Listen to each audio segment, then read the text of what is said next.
Welcome to my studio. This Studio 605. I've been doing art for many years now. So this became like a headquarters for me and my team. We do a lot of murals around the Philippines and even other parts of the world. And every time I'm in Manila, this is my home space. Right here, it's one of my latest paintings. It's of course, obviously, it's painting on dolphins.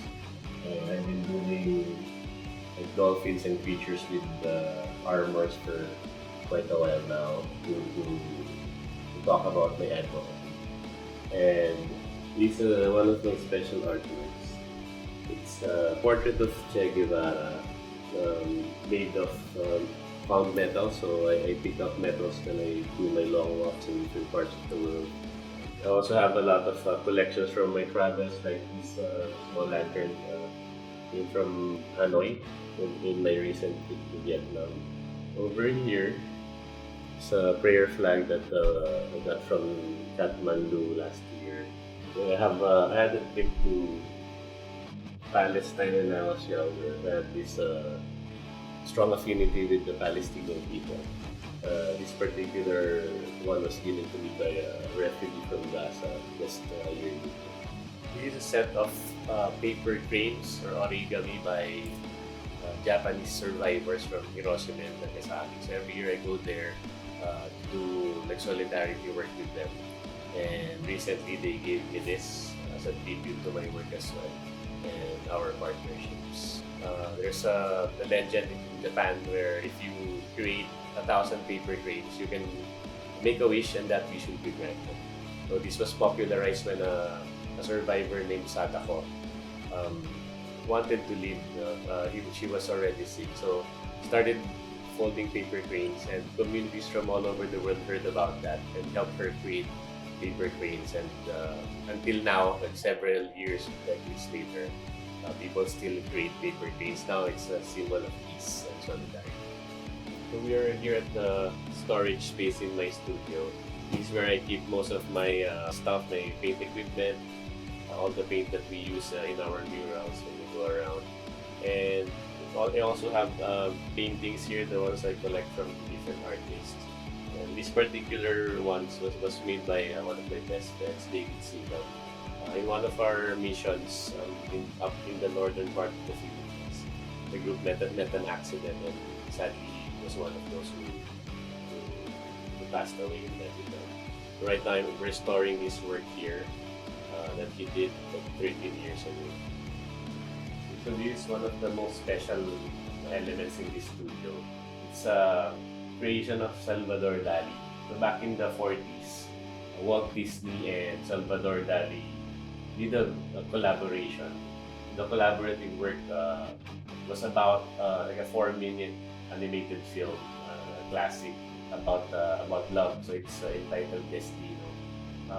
So Dali went to the Walt Disney Studios every day to create slides for this animated short. So we're here at the loft of my studio, and as you can see, there are a lot of murals here. Most of these were painted during the pandemic time. There were a lot of Zoom events, and they did a lot of live painting sessions as well. This particular one, it was an international Zoom event where a woman tribal leader from the Amazon was speaking alongside a female astronaut who just got back to planet Earth 3 weeks before that Zoom.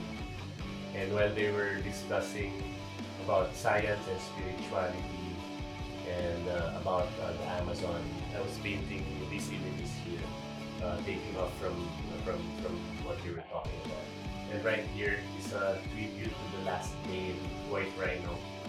This was several years ago. It was pretty big news, especially in the environmental circles. They wanted to pay tribute to that last creature, last individual of that species. And also, as you notice, I have some bean bags right here. These are some of the products that my team and my network does. we gather plastic waste. And since 10 years ago, I started doing a zero waste lifestyle. Anything that comes into the studio, either it stays here or it comes out as an art piece or something useful. So inside are like shredded plastics, and on this one naman, shredded textile. So two of the biggest problems or issues as regards pollution. So what we do is we gather them, we clean them, and then we shred them, and then we create stuff like this. And also some more portraits that I did using the metal objects that I found on the streets. Most of the metals here came from the streets of Europe when I did a long walk to Central Luzon, and the other one from the streets of Japan and Australia when I come back. So I also make use of this space for some of my art collections.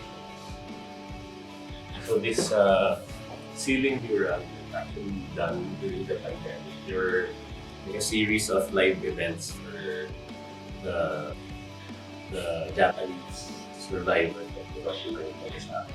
So it was a remote art session that I did while they were giving speeches and talks and stories about their survival. I was on the background doing different segments of the ceiling to show the solidarity of what people call the Japanese Peace March. So I would have the sessions like once a week, and in a matter of 7 or 8 sessions, I was able to fill up this ceiling with this mural.